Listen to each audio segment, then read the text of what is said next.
menza kakhulu ukunalokho siphinde sishaye kangcono.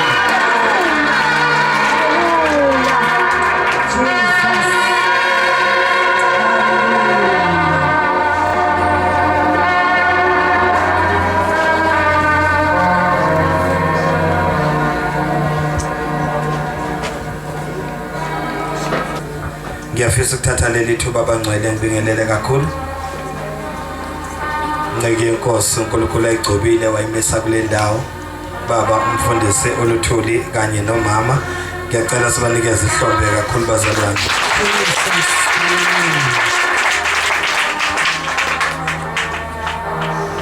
Ngokuhlonipha isikhathi ngithanda nje ukubingelela yonke i-fivefold ekhona phakathi kwethu.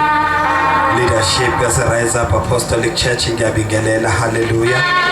Ngibingelele obaba bonke abakhona, omama, insizwa, intombi nabantwana egameni lika Jesu. Hallelujah. Cela uyishayele ihlombe nawe okuba ukhona phakathi kule ndawo. Ngiyathanda nje ukuthi umfundisi ngidlulisa ukubonga kakhulu.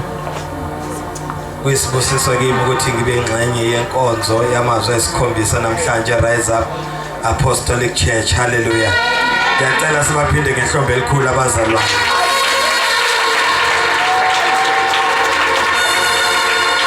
Powerful. Amen. Ethi ngihlezi lapha phansi kithi mina lo gogo nalabo mama sengathi singabayisa la kuholwa khona ipension. Boyenze open air yabo. Yo gogo bayisho izozwakala kahle lento. Hallelujah. Sizohlela Nyambosi siyabahambisa la kuholwa khona izalukwazi zithi zibambe iqueue bezwe salukwazi sinemezela uJesu. Oh Jesus. Amen. Babehlezi phansi mabasashona ngithi mina nama ngasukuma sithandaza abazalwane sande kwanele. Kodwa ngenxa ukuthi omnye nomunye ne-assignment yakhe kwamele kube njalo. Amen. All protocol observed. Rise Up Apostolic Church. Ngiyabonga uNkulunkulu ngobukhona beni bangcwele basikhona kule ndawo. Ngithanda ukuthi ngirecognize ukuthi it is by divine appointment. Ayikho into kaNkulunkulu yenzeka ngephutha. Ngaso sonke isikhathi uma uNkulunkulu esibiza kusuke kunenhloso, kusuke kune-assignment okumele ifezeke. Amen. Yes, ngiyathanda nje without any waste of time sike sibheke izwi encwadini yabaseKorinte lesibili chapter number 5. Namhlanje ebusuku ngiyathanda ukuthi ngikhulume ngaphansi kwesihloko esithi divine exchange for kingdom mission. Divine exchange for kingdom mission. Amen. Sizokhuluma nje kafushane ngaphansi kwalesi sihloko. Ngizothinta nje two pillars namhlanje bese siyathandaza kunye sokuthola ngelinye ilanga. Cela sifunde verse number 15 no verse number 18 and 19. Chapter 3. 2 Corinthians chapter number 5 verse number 15, verse number 18 and 19. 15. Ukulangazelela ikhaya lasezulwini. 15. Wafela bonke ukuze abaphilayo bangabe besaziphilela bona, kodwa baphilele yena owabafelayo wabuye wavuka. Verse 18. Kepha konke kuvela kuNkulunkulu owenza ukuba sibuyisane naye ngoKristu, wasinika inkonzo yokubuyisana. 19. Ngokuba uNkulunkulu enguKristu wenza ukuba izwe libuyisane naye engabalaleli iziphambeko zabo, ebeka kithi izwi lokubuyisana. Hallelujah. Amen. Jesus. Ngithanda ukuchaza izinto ezimbalwa ngaleli verse sizokhuleka. Number 1 verse number 15 lithi iBhayibheli wabafela bonke abaphilayo ukuze abaphilayo bangabe besayiphilela bona kepha abaphilele yena owabafelayo wavuka. Amen bangcwele. Wabafela bonke abaphilayo ukuze abaphilayo bengabe besayiphilela bona kodwa baphilele yena owabafelayo.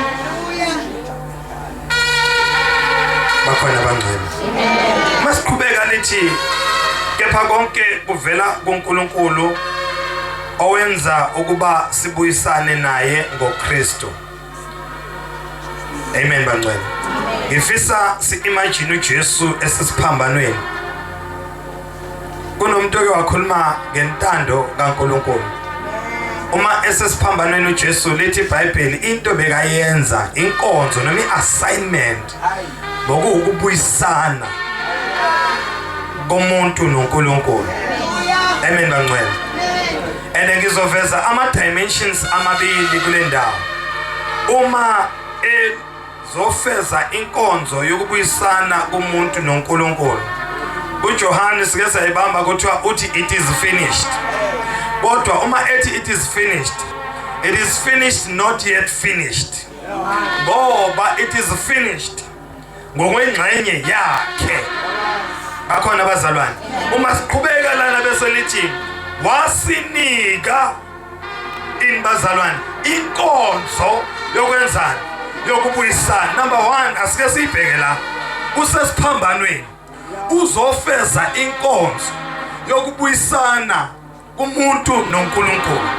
Kodwa ngenxa yalapho ethi it is finished la ngokwami, kodwa le nkonzo isanesidingo. Uthatha le nkonzo manje uyinika thina. Lithi iBhayibheli wasinika inkonzo yokwenzani bazalwane? Yokubuyisana. Okusho ukuthi the assignment is not yet complete. Kodwa ingxenye yakhe uyifezile, kodwa umsebenzi awukapheli. Ngenxa yokumsebenzi awukapheli, uthatha the same assignment uyinikeza ibandla, usinikeza inkonzo yokubuyisana. Asiqhubeka nalo ayigcini lapho. Lithi ngokuba uNkulunkulu ekuKristu wenza ukuba izwe libuyisane naye engababaleli iziphambeko zabo. Bese lithi ebeka kithi izwi lokubuyisana. Now zuthule lezi zinto esizitholayo. 1 sinikwa inkonzo yokubuyisana. Number 2 ubeka kithi izwi lokubuyisana. Okusho ukuthi ibandla ayikho enye into esingayishumayela imake sense kuningenakho ukubuyisana. Nayi into engifuna ukuzoyihambula namhlanje noma sizodila ngayo namhlanje. Uma siyephasikeni thi ngicacisa lento ngivumele mfundisi. Uma siyephasikeni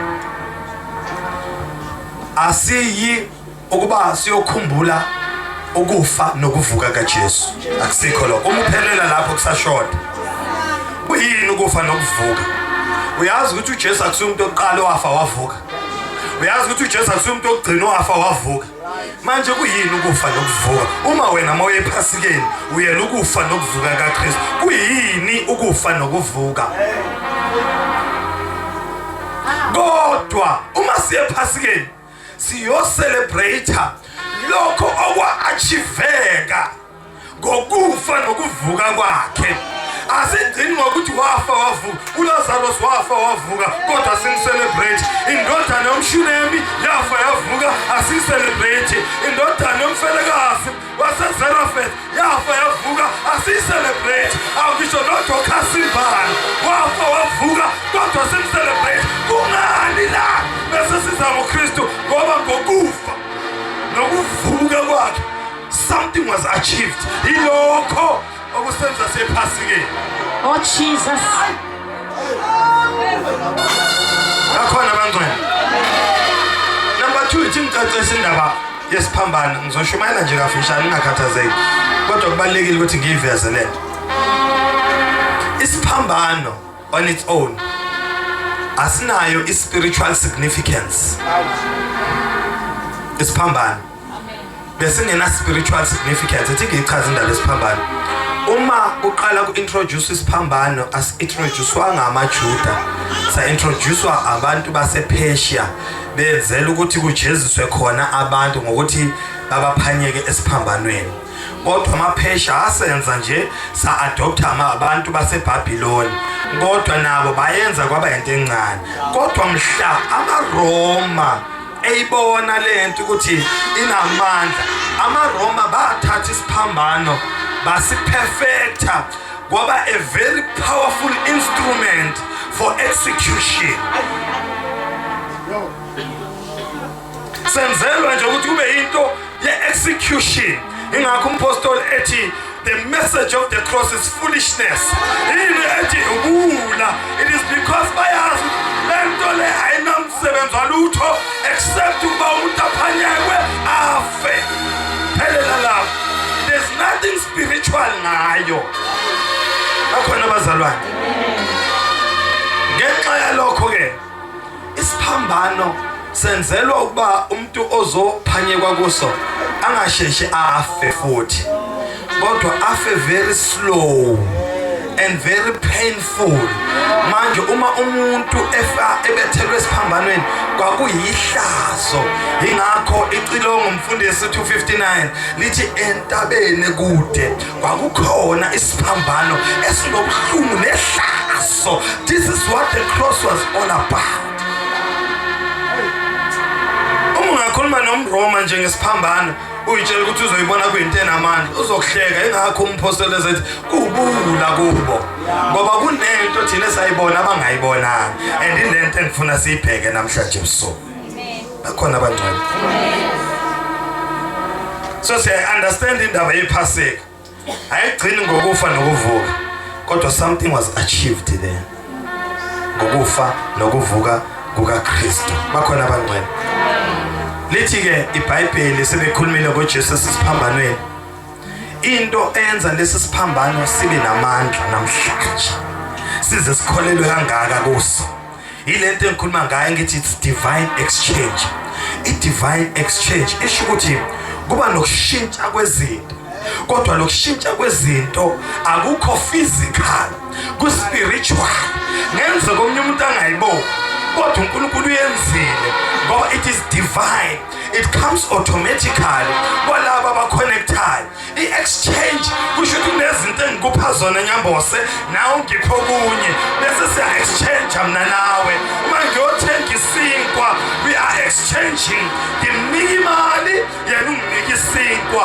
kwaba impilo yakhona uNkulunkulu wa-introduce i-divine exchange kuyini i-divine exchange i-divine exchange ukuthi ngalesi sikhathi uJesu eya kulesi siphambano okwaziwa kuyinto enehlazo okwaziwa kuyinto yabona nobuhlungu okwaziwa kuyinto engasizi ngalutho kanti abazanga ukuthi uNkulunkulu uneplan ehlukile ngaso lithi iBhayibheli uma uJesu esefika lapha esiphambanweni esezobethelwa lithi iBhayibheli there was an exchange ngoba ngalesi sikhathi simbheka uJesu lapha bethi bembethela kwenzeka isimanga lithi iBhayibheli kwasuka isono somuntu sahlala kuye kwasuka ukulunga kwakhe kwahlala kumuntu kwasuka ubuthakathaka bami bahlala kuye kwasuka amandla akhe ahlala kimi haleluya kiso sahlala kuye kwasuka isibusiso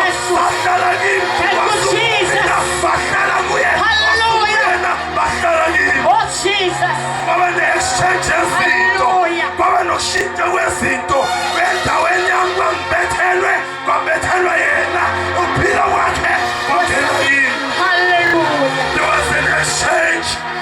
there was an exchange ngaleso sikhathi ingakho kunomhlabelelo othi let the poor say I am rich let the blind say I see let the lost say I am found let the weak say I am strong kungani ubuthakathaka babo bahlala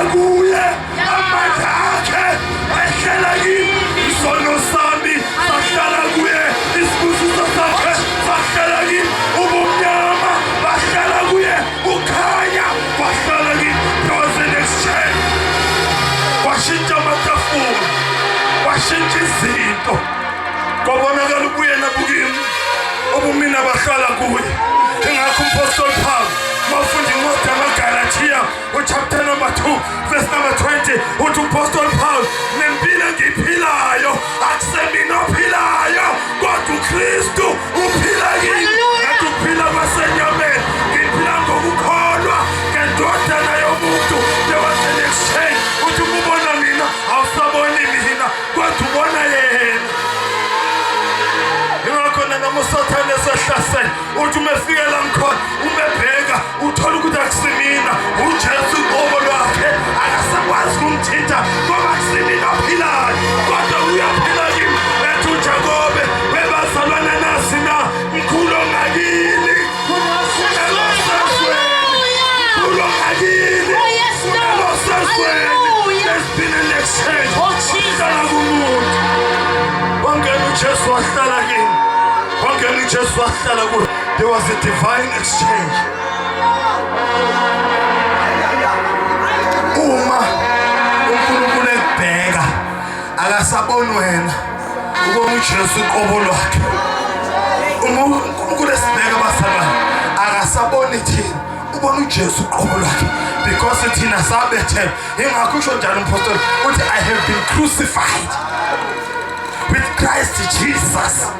And it is no longer I who lives, but it is Christ who lives in me.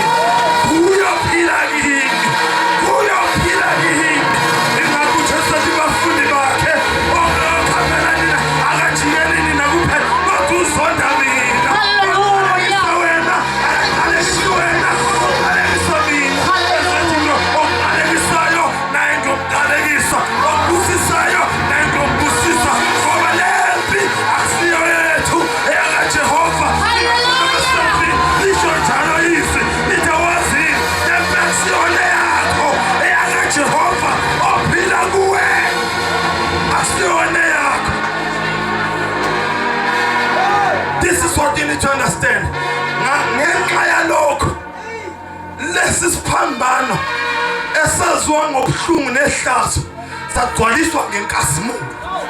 Ingakho sesikholela emandleni esiphambano sithi the cross of Jesus. Yabona abazalwane eGolgotha beneliphambano eziyingcwele esikwa-left asinawo amandla esikwa-right asinawo amandla kodwa amandla akulesi esingaphakathi ngenxa yendoda eyalendiswa kuyo ngenxa yalendoda indodana yomuntu eyazalwa from the Virgin Mary eyaprofetha u-Isaya eyenza ngamandla nangenkazimulo kababa elithi izwi lenkosi awulendoda amehlo ayo abomvu lithi iy'nwele zayo zimhlophe njengeqhwa lithi inkazimulo kababa ihlezi phezu kwakhe ethi uJesu umefika ethi the Spirit of the Lord it is upon me to preach the gospel to the poor. Hallelujah. Oh Jesus. The Spirit of the Lord. Hallelujah. Umoya kaJehova Hallelujah. phezu kwami Yeah. ubangishumela ivangeli My God. kwabampofu ubangikhulule ababoshiweyo ubangivula amehlo empumputhe. That Spirit is upon me. Hallelujah. Glory to Jesus. Phambano sashintshwa indoda yehlezi kuso ebethelwe kuso kwashintsha amatafula. Ingakho mina mhlabelele uthi because he lives I can face tomorrow. Uthi because he lives ngoba lalela mntakaba lendaba yevangeli it is bigger than you. Lendaba yevangeli it is bigger than me. Lendaba yafelwa kunendoda eyafa. Ingakho bazalwane lithi iBhayibheli wabafela bonke abaphilayo ukuze abaphilayo bangasayiphileli bona baphila yena owabafelayo wafela yini wena. Thank you, Lord. Ngibone abantu abafelwe ezweni thola esifazane bamgqokisa iy'ngubo ezimnyama noma eziblue uthi uhlangana naye ubone ukuthi ufelwe ke lo manje iBhayibheli lithi nathi safelwa abazalwane kodwa kuyabonakala yini ukuthi wafelwa wena umkhuluma kuyabonakala yini wafelwa inkambo yakho iyaveza yini uba wafelwa ukwenza kwakho kuyaveza yini uba wafelwa uyayiphilela wena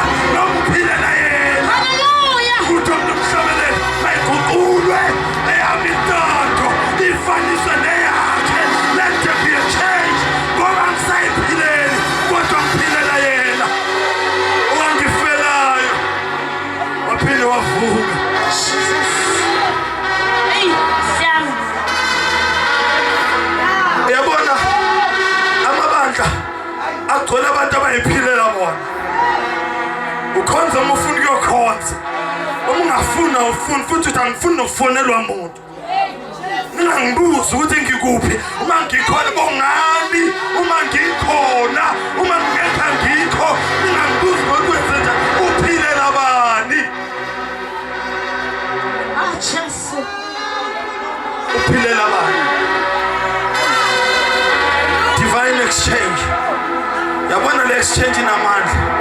Lithi uma ufunda i-tradition lithi nesosha elaya lapha esiphambanweni.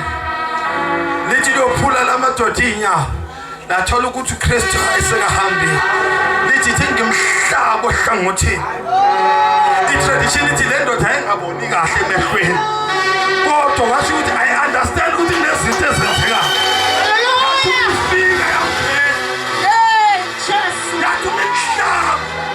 It is waphumikazi kwaphuma amanzi ayithela emehlweni lezi indoda isimemeza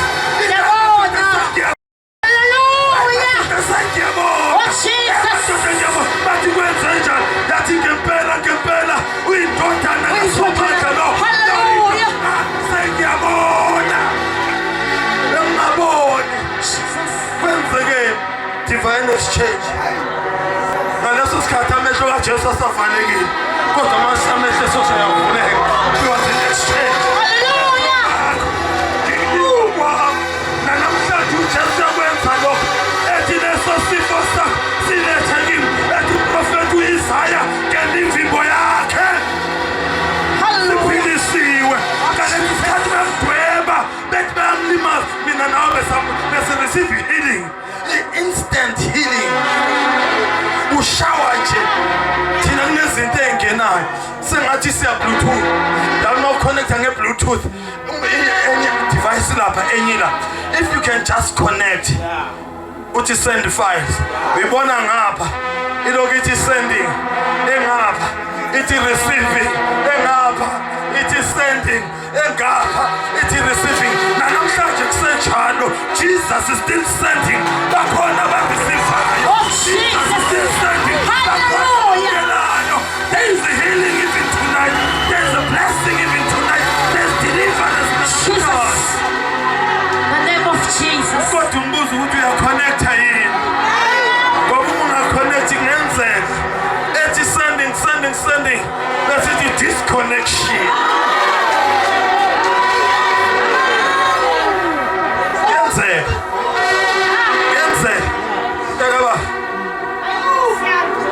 Awukazi umbona umuntu usenkonzweni sidumisa uNkulunkulu sizwa amandla aphume ethi engicasula laba bayazenzisa. Ukhulunyiswa ukuthi lento sizwayo yena akayizwa. Thina sikhonektanga abona sengathi siyazenzisa kanti sikwelesathu sihamba naye siyawezwa amandla asikhaliswa lutho ukuthi siyamuzwa kodwa utholele thuba. Abantu bayathandaza yena ubhizi udla nechabisi thina siyathanda sikhonekthile yena outside the connection. Taka baba divine exchange kodwa kungenzeka uyigeje ithuba yokwamukela okwehla. Bakhona abangcwele. I'm here to announce divine exchange. I'm here to announce divine exchange. Divine exchange. Let divine exchange le. Yaleta one of the other things ebalekile. Break what is called our limitations. Owe leader izwi lesikhombisa. Ukhulume ngendaba yokudabuka kwesihenqo. Isihenqo it was a limiting point. Ubungakwazi ukudlula beyond that point. But because of the cross and Jesus understood kunezinto kumele siyithole. Kodwa zitholakala uma singapha. Kudinga ukuthi sibe ngale. Wathi I will make a provision. Ngizodabulisa ihenqo. Kuzi limitation ivuleke sibe ne-access. Abanye abantu limitation yabo ama-finances. Abanye limitation yabo i-health emzimbeni yabo. Abanye limitation yabo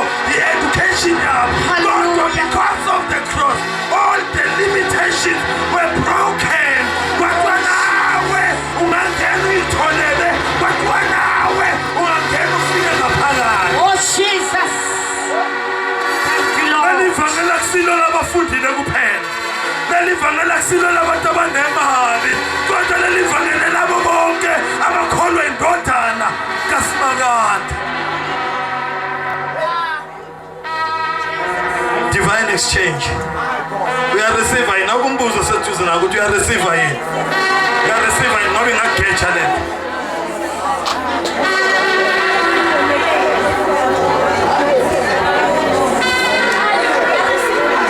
Asike sibambe labazalwane. Asike sibambe la. Ngiyafisa ukuyicacisa lento. Ye-assignment kaJesu. Sithi masisho sithi he came to redeem the world and iqiniso. Kodwa ayikapheleli lapho. I just want to explain this. Uyibone nawe uhlezi uphi ngoba unamabandla namhlanje awungadeserve ukucelebrate iPasika ngenxa yokuthi they are failing in the mission. I just want to explain this. Uyibambe kahle mntakama.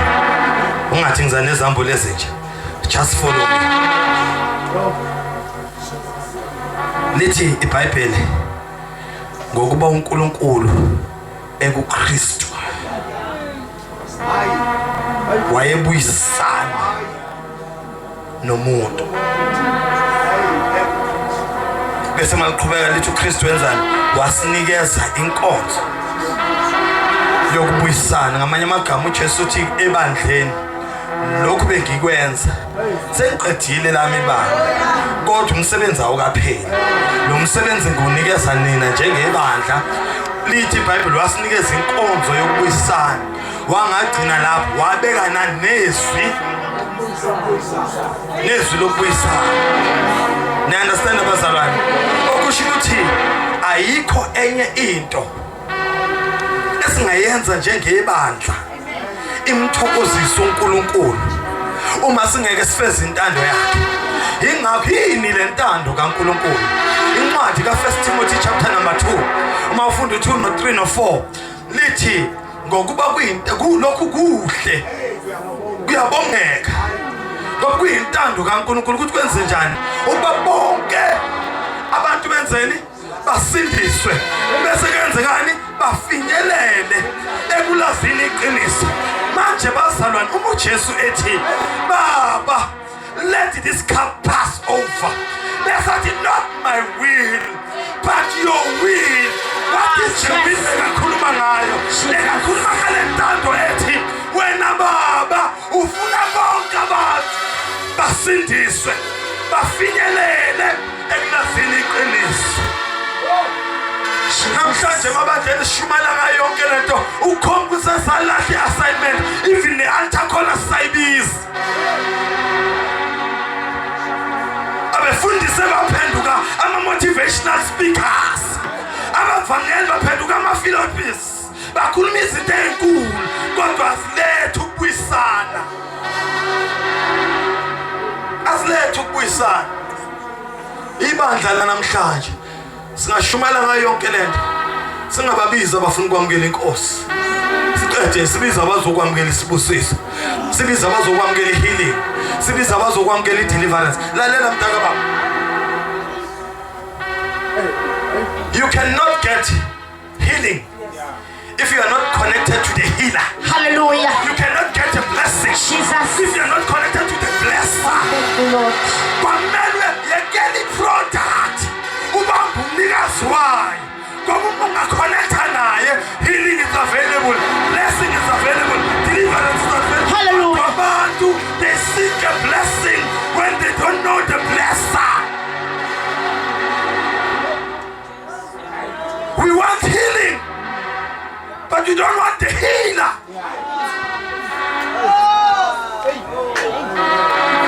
Bakhona bazalwane.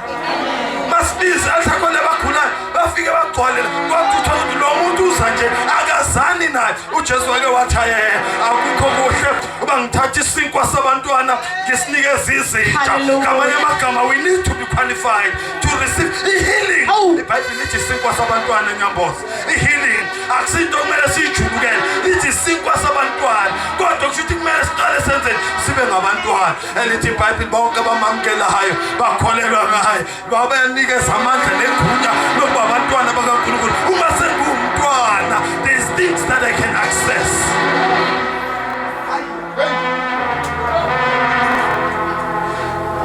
So the divine exchange was for kingdom assignment, and the kingdom assignment bekuyindaba ethi asilethe ukubuyisana. Let me ask this question. When was the last time when awamema umuntu uthi asambe enkonzweni? Hallelujah. When was the last time wamema umuntu nje uthi asambe enkonzweni? Mhlambe singake sibheke indaba yebandla singayi-understand ithi ngechaza. Ibandla bazalwane akusiso lesi structure. Akusiso. Leli gama elithi church lisukela kwigama elithi ecclesia. Ecclesia ithi ababiziweyo. Bekungekho structure. Indaba yokuthi amabandla siwakhela izindlu into entsha. Ngesikhathi uJohane nobanibani bekungekho indaba yezindlu, kodwa ibandla bekuwabazalwane uma behlangene. Manje le mandate ayinikezwanga abantu abaphathi bestructure, yanikezwa umuntu ngamunye ngoba siyingxenye yebandla. Manje le mandate esinikezwe yona njengebandla imandate yokubuyisana, yokuthi siletha ireconciliation phakathi komuntu noNkulunkulu. And one of the first steps umzalwana angayenza indaba yereconciliation ukuthi noma ngingasuye umshumayeli kodwa ngizomema umngani wami asambe sivakashele enkonzweni. Uma ngena ngomnyango indaba yami iphelele, kusele indaba kaMadlanduna noNkulunkulu wakhe, kodwa yami igcina uma lokhu engena ngomnyango. Ngamanye amagama kusho ukuthi uma kuwukuthi for the past 3 months awukaze wa-invite umuntu ukuthi asenkonzweni, you have failed the mandate. And as a result, uma njengebandla singakwazi ukuletha ukubuyisana phakathi kwabantu noNkulunkulu, we don't qualify to celebrate the Passover. Ngoba le mandate sayithola sesiphambano.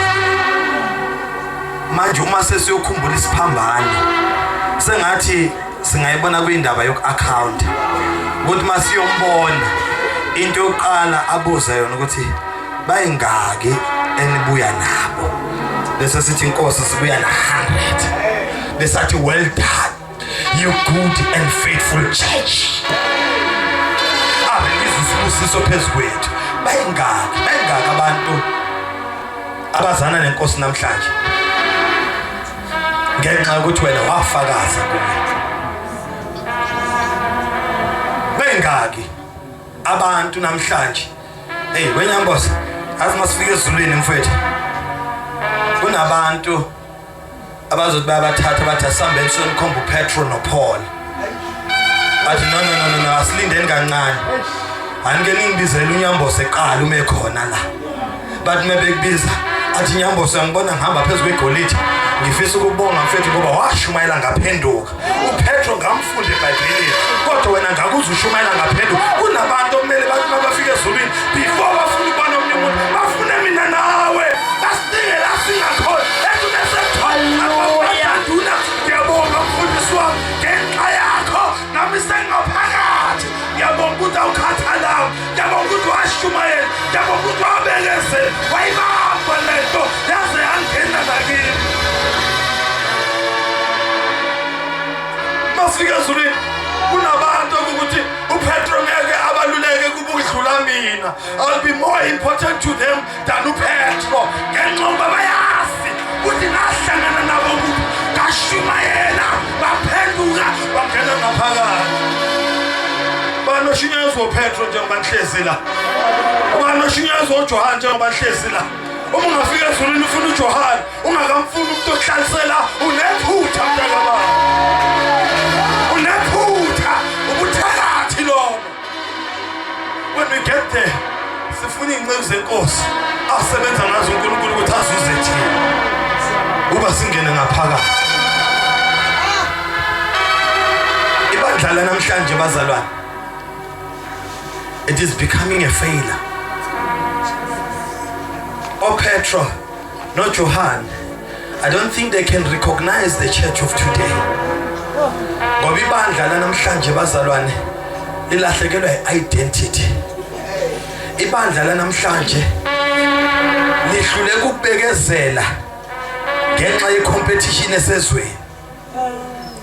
Ngesingisi bathi, if you cannot beat them, join them. Sengathi ibandla lanamhlanje lithathe la decision ukuthi since we cannot beat them, let us join them. Kwabe sekuthathwa nento zangaphandle sayifaka ngaphakathi. Kwathi izinto zangaphakathi okuyigugu okumele sivikele zaphenduka into useless ngenxa yokuthi sekungena imikhuba ngaphandle yangena ngaphakathi esontweni. Ingakho umbhalo weCilongo 69 uzwakala sengathi ukhathazekile lo gogo yakhala ethi Nkosi bheka ibandla lakho, ethi uyabona selomile, ekhuluma nebandla lanamhlanje angagcina athi limathisa ngomsa wakho Nkosi, ekhalela ibandla lakule generation elilahlekule assignment. Umeqhubeka lo gogo uthi nebandla engilaziyo, ingakethi usizwise lawa mandla abafundi bothenjiswa ibandla ke labo sisele athi silifuse uthi sifuna ufuzane nebandla elaqala labusiso. Ukhuluma ngebandla laseJerusalem, ibandla elalibungcweleni, ibandla elalibeliqiniso, ibandla elalishumana ivangeli elithi iBhayibheli usuku nosuku uJehova enezela labo bebasindiswa. Oh Jesus, lithi usuku nosuku uJehova enezela labo bebasindiswa. Bazalwane, ngivumeleni sisebenzise lokho as a measuring tool for the church. Lithi iBhayibheli usuku nosuku uNkulunkulu wayenezela labo bebasindiswa ebandleni. Asike samkele ukuthi sithathe that formula ncwadini ezenzo sisebenzisa yona as a measuring stick for the church of today. Unyaka una how many days? 365. Asike accept ke ukuthi usuku nosuku uNkulunkulu etha wa ngoba akakwazi uketha half umuntu uphelele nje.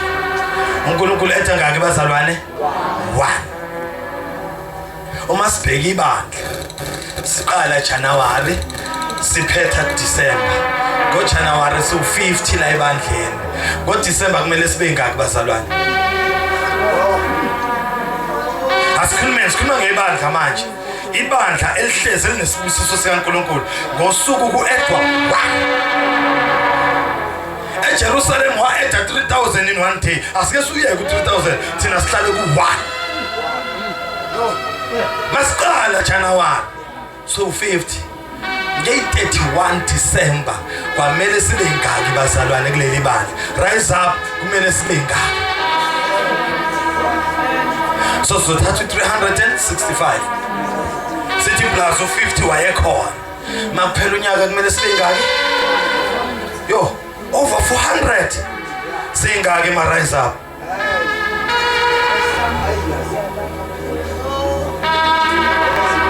Kodwa bazalwane bayibamba into engizama ukuyiveza. Inkinga yalento bazalwane into ethi thina njengabazalwane we are failing the mandate. Ngoba uma ngempela ungakazi u-invite umuntu ukuza naye enkonzweni, how do we expect God to add in this church? Uma mina nawe we are not inviting anybody to come to church, how do we expect God to add in this church? And if you like it, you can prove it.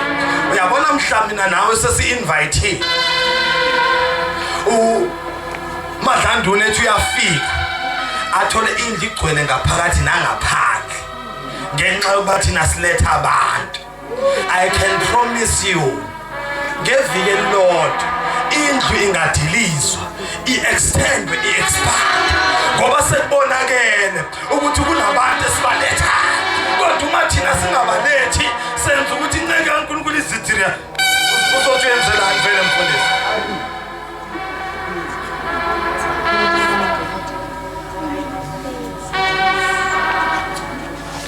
When was the last time you invited somebody? Lethi iBhayibheli kuMatthew 25 akukhona umnumzane wayethatha uhambo lode wathatha amathalente wanika ingcebo zakhe. Lethi omunye wamnikeza 5, omunye wamnikeza 2, omunye wamnikeza 1. Kodwa ngithanda ivesi elandelayo lithi wabanikeza ngokwamandla abo. So there was no favoritism.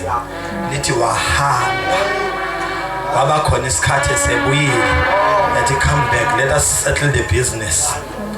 Lo wayephethe 5 wafika wathi hayi mnumzane ongiphe 5 bheka ngisale ngayisebenzisa ngiphethe 10.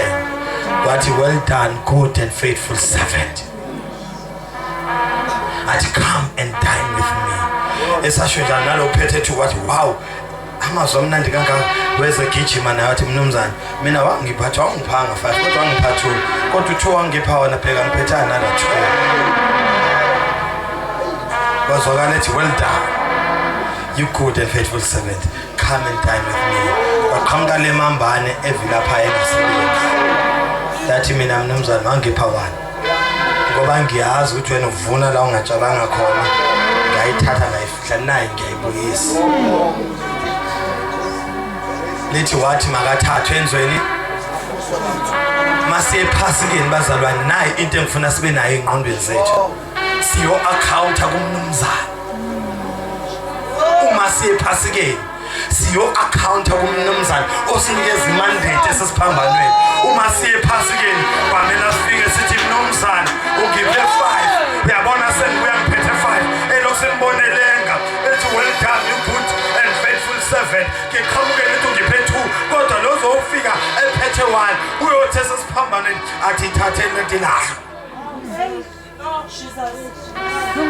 mthatheni ala. Ingakho bazalwane I can boldly say there's churches who don't deserve to celebrate Passover because they've betrayed the mandate. There's churches bazalwane kunabazalwane who don't deserve to celebrate the Passover ngoba they've betrayed the mandate. Qala unyaka uzophela unyaka akuna nomuntu oyedwa osindiswa nje ngoba mina ngifakazile ngoba phela lento ayidinga ukushumayela idinga nje ngifakaze ngento uNkulunkulu ayenzekile. Ngakho ethi naba abafakazi eJerusalem, eJudea, eSamaria nasezwe ufakaza nje kayishintsha impilo yomuntu. So uma sicabanga iPhasika ma rise up asesicabanga lento ukuthi sesiyo account ngoba ikhona accountability kuNkulunkulu. Akazi ufunda incwadi kaJobe ethi amadodana kaNkulunkulu ezenzo account they go and give account ukuthi assignment bayigcine kanjani. Mina nawe sigcine kanjani assignment yethu ngoba lithi iBhayibheli sanikezwe inkonzo yokubuyisana sanikezwe nezwi lokubuyisana. How are we doing on our assignment Marisa? How are you doing mzalwane on your assignment yokubuyisana?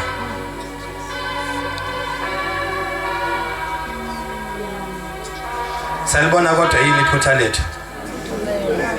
We've betrayed the assignment.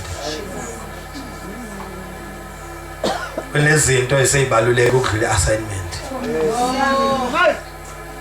Kunezinto esizenzayo esesizibona zingaphezulu kweassignment. Daga baba, let me tell you the honest truth.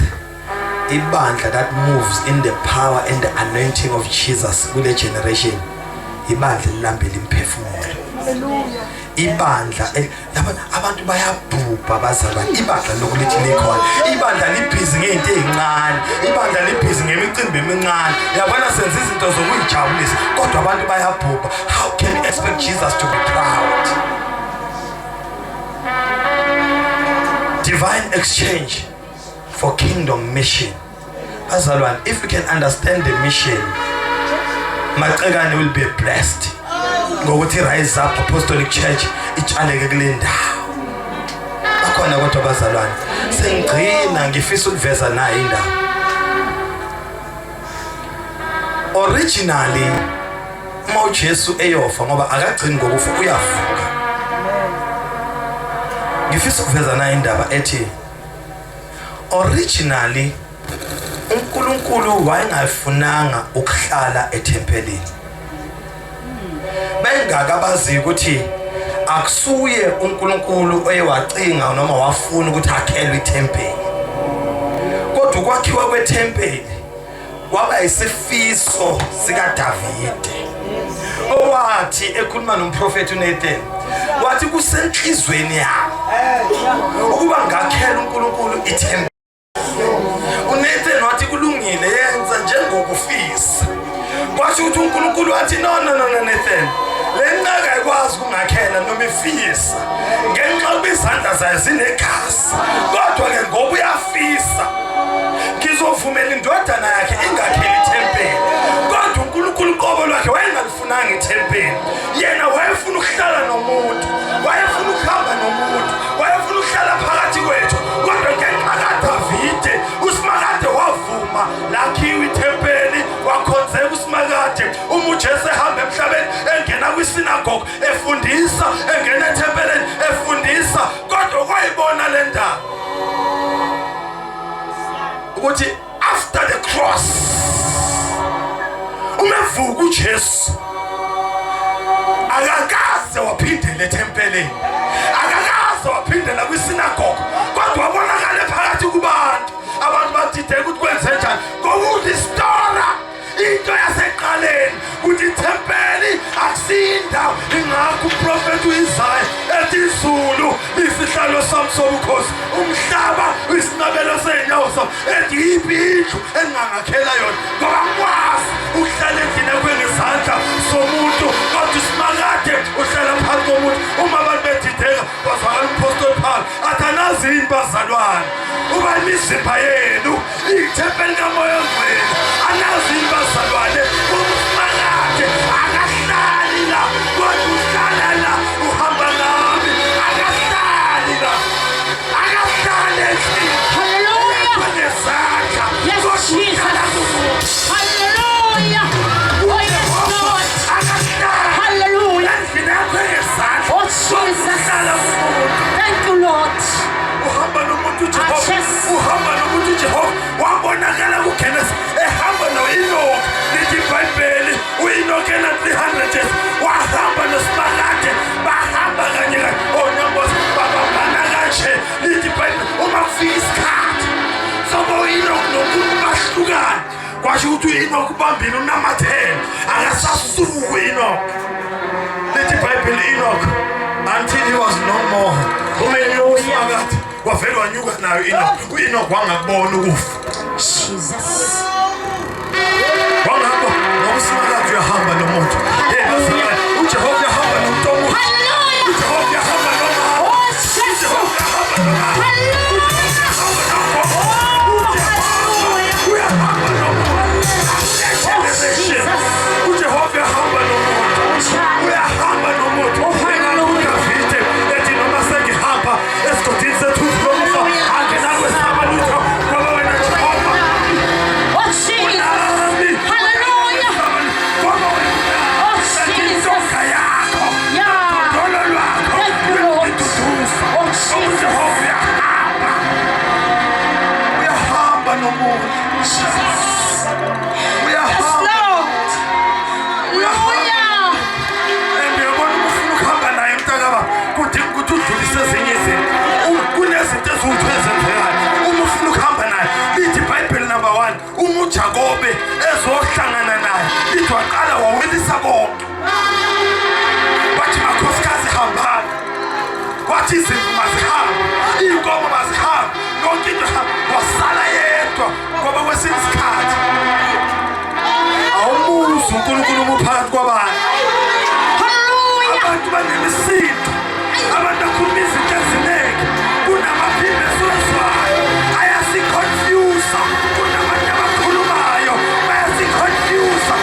uJehoshaphat ihlezi nenkosi yakwa-Israyeli.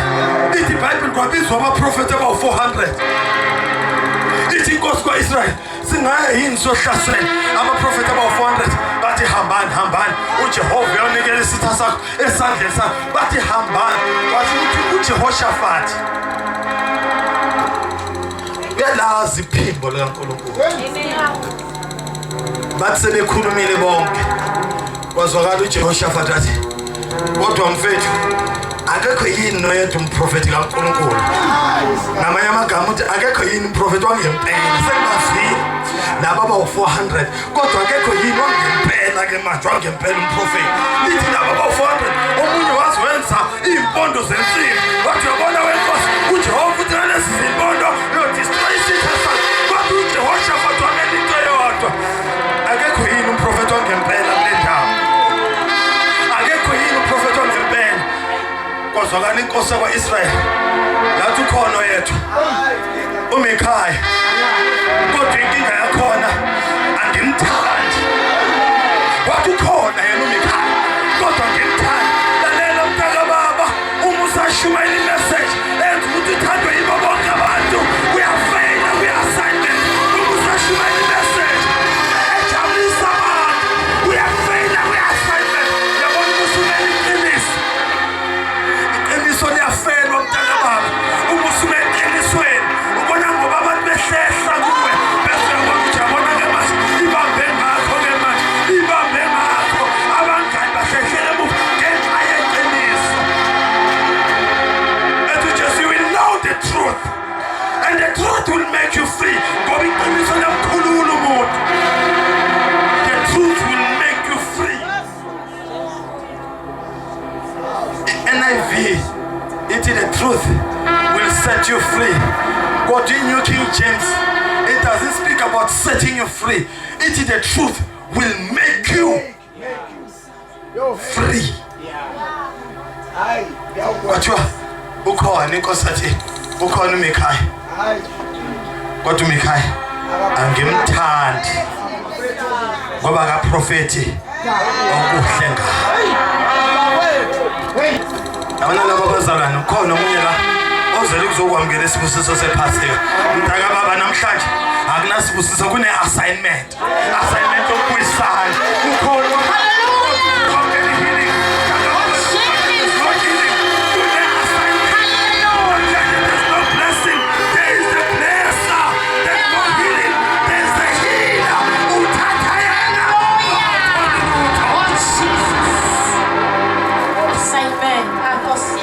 blessing without the blesser. It's either you take the blesser or nothing. Uthatha ibhokisi linjalo nokungaphakathi. Hayi okungaphakathi kuphela.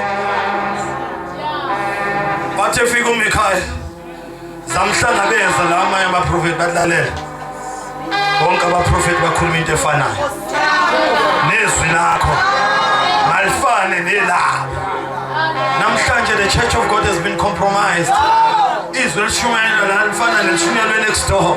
Lishunyelwa ngale, lishunyelwa ngale, lishunyelwa sengathi uNkulunkulu uyayiphinda phinda.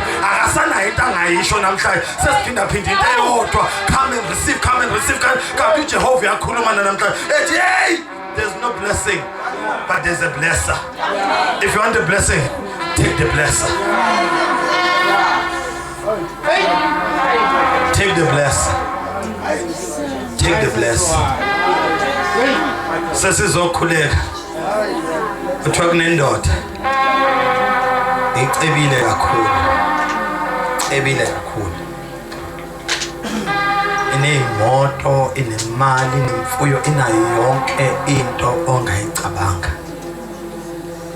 Ngaphambi kokuba ife yabhala iwili. Yathi la nazi izinto ezizokwenzeka.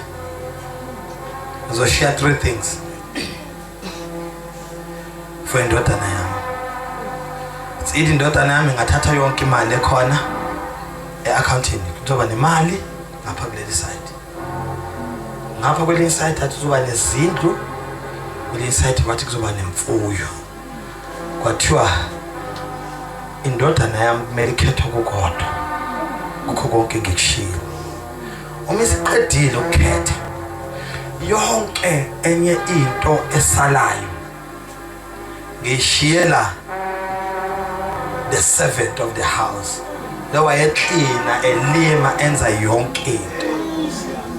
He's the one who's going to get everything. Ndodana yanikezwe iviki. Hamba uyocabanga ukuthi wena uthathani. Hambe iye kubangani baye bafethu baba uthi ngikhethe God. Amajita athatha imoto mfethu. Imoto zakini ziyabiza futhi zithatha imoto mfethu. Isuke iye kwabanye. Bafethu ngithatheni bathi nana ziyeke imoto ngayithenga. Thatha imali yonke. Imali ungakwazi ukubuya uthenga imoto uthenge nemfuyo. Jika umfana naye kwabanye bamnika ama-advices ekugcineni. Athi thingiye kulesi yasalukwazi. Ngiyobuza ngoba usuku lokugcina. Fike ethi gogo. Ubaba konke ungokwakhe. Uthi mina ngichoose uGod. Ngichoose laba bathi ngithathe lokho, laba bathi ngithathe lokho, laba bathi ngithathe lokho. Gogo uthi ngithathe Salwa sathi ndodana. Yekela konke lokho kuphathekayo. Thatha isisebenzi. Kukho konke lokho. Choose the servant. Ngoba when you choose the servant, iwill kababa wakho ithi zonke lezi zinto ezisalashi kuba yezakhe. Uma usuthethe yena konke lokho kunye kungokwakho. Sengathi ngamemezele rise up ukuthi Jesus is the servant of man. Uma ungathatha yena nakho konke lokho kunye kuba ngokwakho. Yekela uphathekayo, yekela imoto, yekela izindlu, yekela yonke lento, but choose Jesus.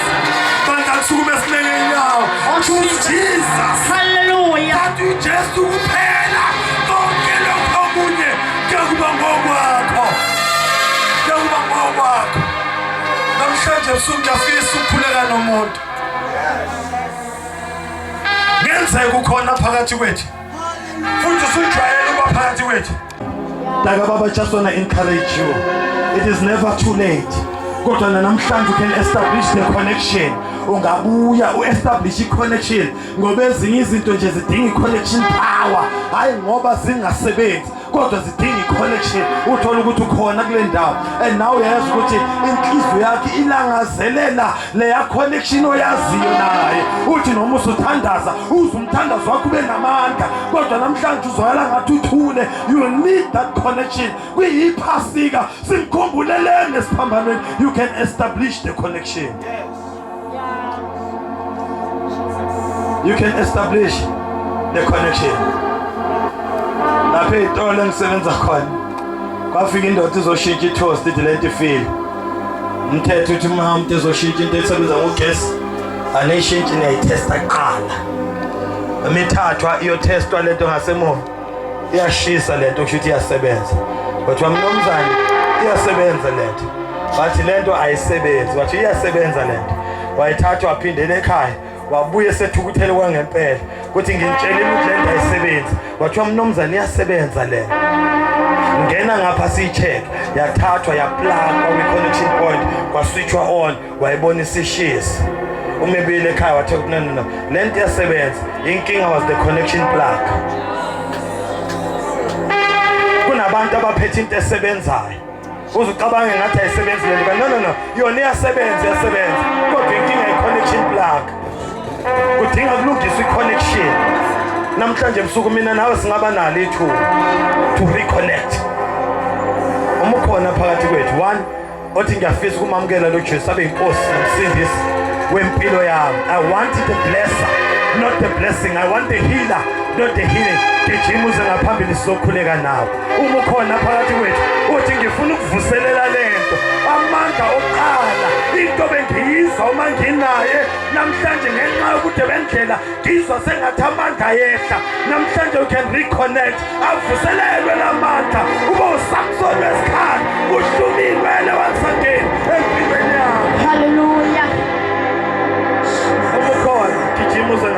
just want to pray now. If you are here, ufisa ukuvuselela that connection, ngiyathanda ukuthi uze ngaphambili uma ukhona uthi ngifuna ukukhetha le 7 kuze yonke lento kube eyawo. This is your opportunity. Sengathi bangaslead ama worshipers in a worship song beseza ngaphambili abantwana bakaNkulunkulu. Tonight it's your moment. Usuku oluhle. Thank you my daughter. Usuku oluhle lelo ngeke uyisole. We're restoring the connection. Uma ukhona mntaka baba, ungasali lapho uma ukhona, ungabheki oseduze nawe ngoba lento ipersonal. Ayihlangene nomunye umuntu kodwa ibhekene nami, ibhekene nawe. We are raising the connection. Ungathatha advantage bazothi ngoba ngiyasebenza ebandleni. Ukusebenza kwakhe akusisi isibusiso. Into eqala imandate asezulwini. We need to revive the mandate. Ukhona phakathi kwethu yazi ukuthi since unyaka uqalile kuze kube manje awukazi uvumeme namuntu yesontweni. Lalela mntaka baba, you are failing the mission. Uma ukhona, come back to God, come and receive power. Wazi uzokwamukela amandla. Ngiyasaba mina ngizomqala ngaphi, ngizothini kuye, ngizomtshela kanjani. Lalela mntaka baba, wazi uzothola amandla kwiphasika 2025. uNkulunkulu uyosebenza ngawe. Rise up. Apostolic Church will explode because of you. Rise up will expand because of you. Will expand ngenxa yakho. Ngenxa yakho. Bazalwane namhlanje sizokhuleka. Ukhona othi ngifuna ukwamukela inkosi, uJesu abe inkosi. Nomsindisi wempilo yami ukhona ukhona. Thank you my sister. Ngicela usolele ngaphandle.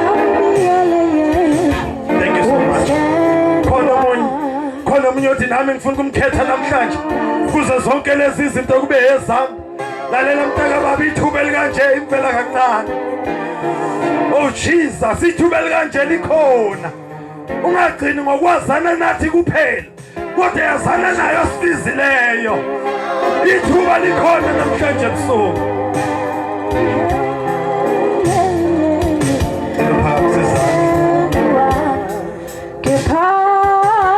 Ngicela simlekelele sizosho lamazwi. Mntaka baba lithi iBhayibheli siyakholwa ngenhliziyo, sivume ngemilomo yethu ukuba uJesu uyinkosi.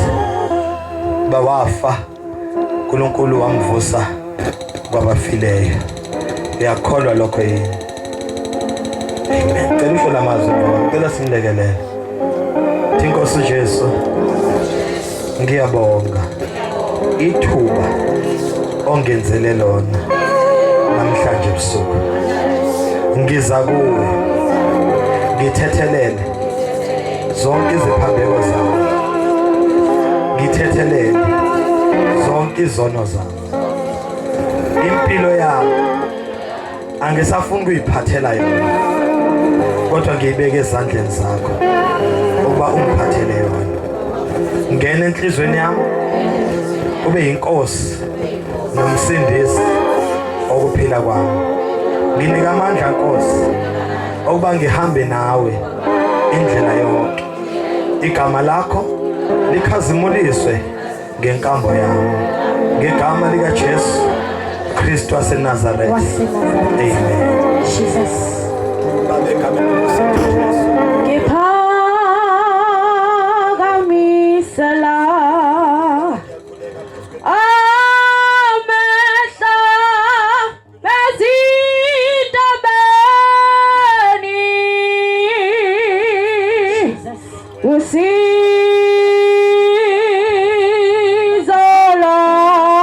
On a mission. Rise up. Let us take the challenge. uNkulunkulu ekuKristu wayebuyisana, wasinika inkonzo yokubuyisana, wabeka kithi izwi lokubuyisana. God bless you.